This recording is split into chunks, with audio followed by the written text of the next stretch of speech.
नमस्कार साथियों, आप देख रहे हैं Lucent complete mathematics book part first का line to line solution chapter number 2 LCM और एचसीएफ। क्वेश्चन नंबर 14 बहुत ही इम्पोर्टेंट क्वेश्चन है और इसी प्रकार के क्वेश्चन आपसे एग्जाम में पूछे जाते हैं। वह छोटी से छोटी संख्या ज्ञात करें जो 28, 32, 36 व 44 से पूर्णतः विभक्त हो। इस प्रकार के क्वेश्चनों की लैंग्वेज आपको सबसे पहले समझना चाहिए कि इसमें पूछा क्या जा रहा है, आपको फाइंड क्या करना है।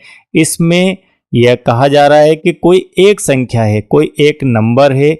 इस नंबर को यदि आप 28 से, 32 से, 36 से और 44 से डिवाइड करें तो वह पूर्णतः डिवाइड हो जाए। इन चारों नंबरों से वह संख्या डिवाइड हो जाएगी। तो इस नंबर को आपको फाइंड करना है, लेकिन इस नंबर के साथ यह शर्त भी दी गई है कि यह जो नंबर है वह छोटे से छोटा नंबर होना चाहिए। कई नंबरों में भाग जा सकता है, जैसे कि मान लीजिए कोई नंबर आपका 2 है और 3 है। इन 2 और 3 से विभक्त होने वाली छोटा सा छोटा नंबर कौन सा होना चाहिए? तो 2 और 3 का भाग आपका 6 में जा सकता है। ठीक है, 2 से 3 6 भी कट जाएगा, 3 से भी 6 कट जाएगा। इसके बाद अगला नंबर आपको 12 भी आ सकता है, इसके बाद 18 भी आ सकता है। लेकिन यहाँ पर कहा जा रहा है कि छोटी से छोटी संख्या, तो छोटी से छोटी संख्या हमारी यहाँ पर 6 होगी। इसी प्रकार से 28, 32, 36 और 44 को लेकर विभक्त होने वाला आपको छोटे से छोटा नंबर फाइंड करना है। तो यह नंबर फाइंड करने के लिए आपको इन चारों संख्याओं का एलसीएम फाइंड करना होगा, एलसीएम निकालना होगा। ठीक है, तो आपको यह समझ आना चाहिए कि एलसीएम कब निकालना है और एचसीएफ कब निकालना है।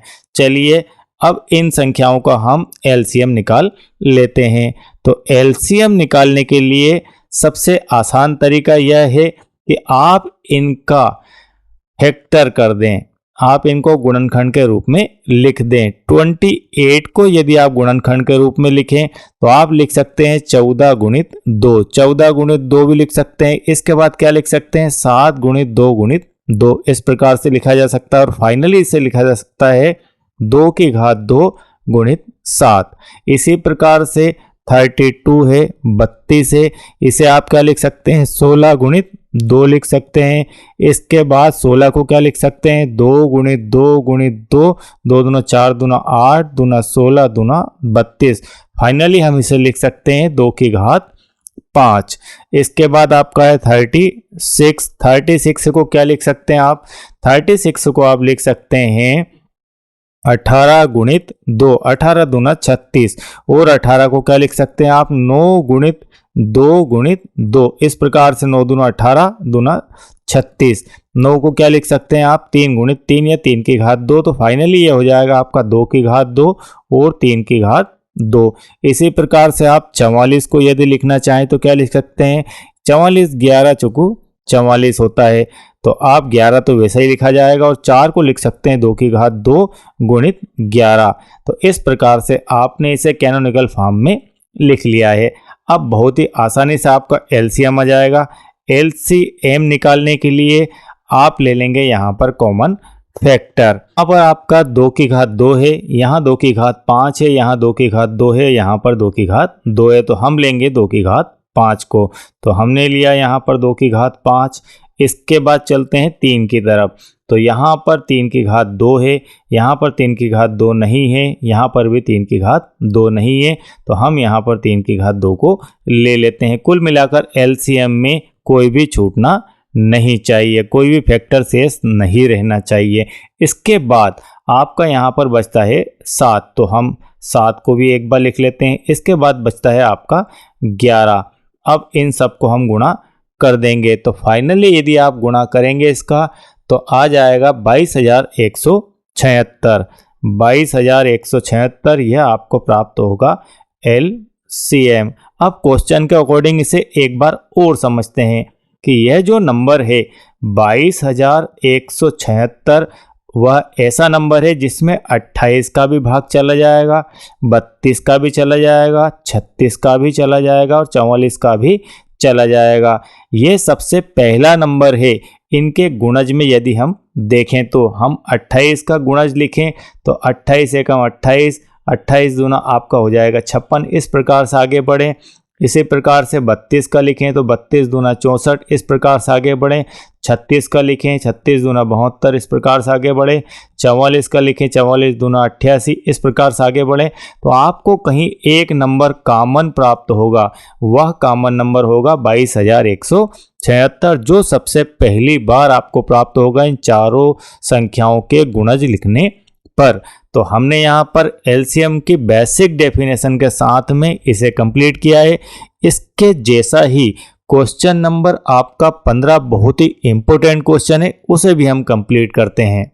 Question number 15 most IMP question है और इस प्रकार के क्वेश्चन आपके कॉम्पिटिटिव एग्जाम में अमूमन पूछे जाते हैं। 5 अंकों की वह बड़ी से बड़ी वह छोटी से छोटी संख्या बताएं, ज्ञात करें जो 12, 16, 20, 14 और 28 से पूर्णतः विभक्त हो। तो इस प्रकार के क्वेश्चनों में सबसे पहले आपको क्वेश्चन की लैंग्वेज समझ में आना चाहिए। क्वेश्चन में पूछा क्या जा रहा है, जो पूछा जा रहा है उसको फाइंड करने का तरीका क्या होगा, यह आपको कंप्लीट समझ में आना चाहिए, तभी आप क्वेश्चन को कंप्लीट सॉल्व कर पाएंगे। तो यहाँ पर पूछा यह जा रहा है कि कोई एक नंबर है, छोटे से छोटा और बड़े से बड़ा और कैसा, 5 अंकों का। तो 5 अंकों के जो नंबर होते हैं वो स्टार्ट होते हैं आपके 10,000 से और जाते कहाँ है अप टू 99,999 तक। इनके बीच में वे नंबर हैं, छोटे से छोटा और बड़े से बड़ा नंबर इनके बीच में मिलेगा। तो आप यदि छोटे से छोटे को देखें तो यह वाला नंबर है, बड़े से बड़ा नंबर आपका यह वाला है। तो इसके बाद में जो नज़दीक में नंबर मिलेगा उसे हम कह सकते हैं कि छोटे से छोटा नंबर, या तो यह नंबर भी हो सकता है या फिर इसके बाद नेक्स्ट नंबर भी हो सकता है या इसके नज़दीक कोई नंबर होना चाहिए। और बड़े से बड़े में क्या होगा, इस तरफ से हम आएंगे और इस तरफ से आने पर जो हमको सबसे पहले नंबर मिलेगा वह नंबर ही हमारा आंसर होगा।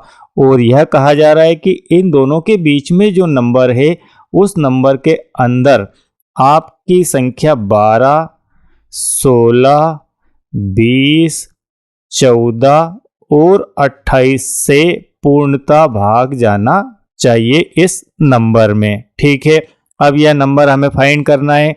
तो इसका तरीका है कि सबसे पहले आप निकालेंगे इन दी गई संख्याओं का एलसीएम। तो हम एलसीएम निकाल लेते हैं। एलसीएम ऑफ किन किन का, 12, 16, 20, 14 और 28 का। तो जब आप इनका एलसीएम निकालेंगे तो इसका फाइनली एनसीएम आ जाएगा 1680। ठीक है, आप एलसीएम निकालना सीखते हैं, आप एलसीएम निकालना जानते हैं तो आप निकाल लेंगे इसका एलसीएम 1680। चलिए अब हम क्वेश्चन पर चलते हैं कि 16 से 80 से कैसा पता चलेगा कि वह संख्या कौन सी है।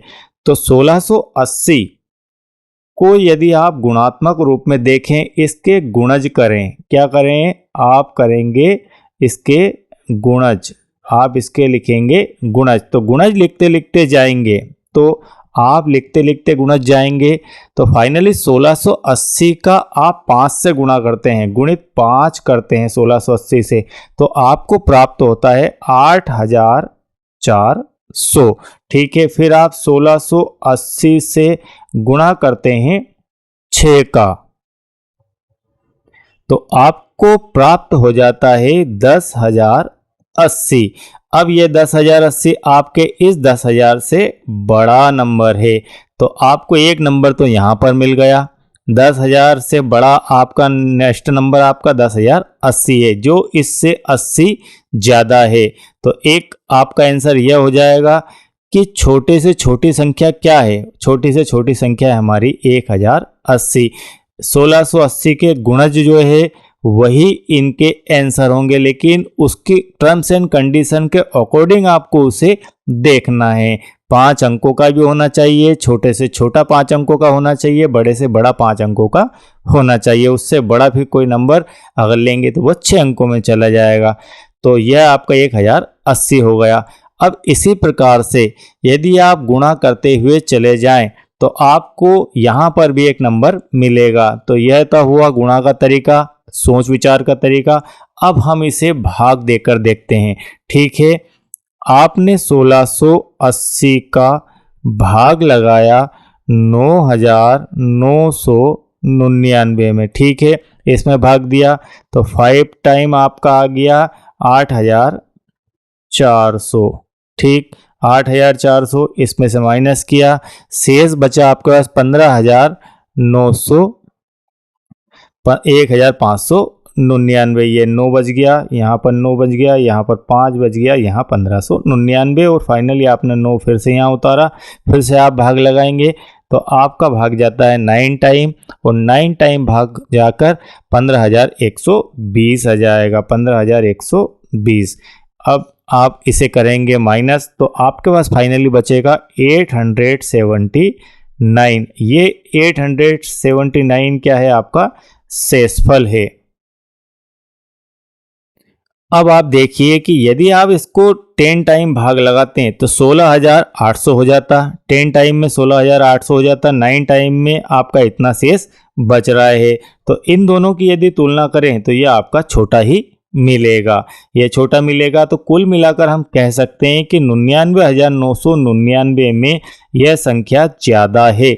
यह संख्या अगर 99,999 से माइनस कर दी जाए 879, कुल मिलाकर हमारा यहाँ पर शेष क्या आना चाहिए, शेष आ जाना चाहिए 0 शेष आ गया। इसका अर्थ है कि यहाँ पर भाग पूर्णता चला जाएगा। तो 0 शेष करने के लिए यह शेष हमें हटाना है। तो शेष हटाने का तरीका है कि जो भी आपका यहाँ पर जिसमें आप भाग दे रहे हैं उसमें से इसे माइनस कर दीजिए। तो आपका जो नंबर बचेगा वह बचेगा 99,120। 99,120 जो नंबर बचा हुआ यह नंबर ही वह 5 अंकों का बड़े से बड़ा नंबर है। बड़ी से बड़ी जो संख्या है वह यही है।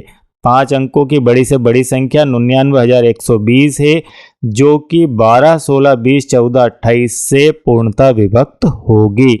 और इसी प्रकार से यदि आप 1680 का भाग आपके 10,000 में लगाएंगे तो आपके पास 6 बार भाग जाएगा और यहाँ 10,000 आपका 80 ये आ गया। और इसमें से इसे यदि आप माइनस करें तो आप माइनस नहीं होगा और 5 टाइम में यह कम होगा। 5 टाइम में 8,400 आता है और 6 बार में इतना आ जाता है। कुल मिलाकर यदि आप इसके अंदर प्लस 80 और कर दें, क्या कर दें, प्लस 80 और कर दें तो यह 10,080 हो जाएगा, जिसमें 6 बार में पूरा भाग चला जाएगा। तो यहाँ पर 80 मिलाने की इसके अंदर ज़रूरत है।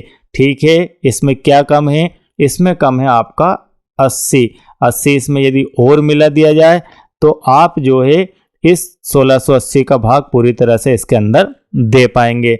तो वह हो जाएगी आपकी छोटी से छोटी संख्या। तो एक आंसर तो आपका यह वाला हो गया 1080। ठीक है, और कहा जाए कि कौन सी संख्या मिलाई जाए, कौन सी संख्या इसमें बढ़ाई जाए, तो आपके 80वां नंबर है। ठीक है, और यदि बड़ी से बड़ी की बात कही जाए तो बड़ी से बड़ी जो नंबर है आपकी वह है 99,120। तो एक आपका यह आंसर हो जाएगा। तो इस प्रकार के क्वेश्चन बहुत ही तार्किक क्वेश्चन होते हैं, कॉन्सेप्चुअल क्वेश्चन होते हैं। इनको बहुत ही बेहतर तरीके से शॉर्ट फॉर्म में आपको लिखना और समझना आना चाहिए। चलिए इसके बाद क्वेश्चन नंबर आपका 16। क्वेश्चन नंबर 16 बहुत ही इंपॉर्टेंट प्रश्न है। यहाँ पर 3/7, 16/13, 9/11 का आपको एलसीएम और एचसीएफ दोनों निकालना है। तो आप जानते हैं कि ये संख्याएं किस प्रकार की है, भिन्नात्मक संख्याएं। तो भिन्न में ऊपर वाली जो संख्या होती है वह अंश होती है और नीचे वाली जो संख्या होती है वह हर होती है।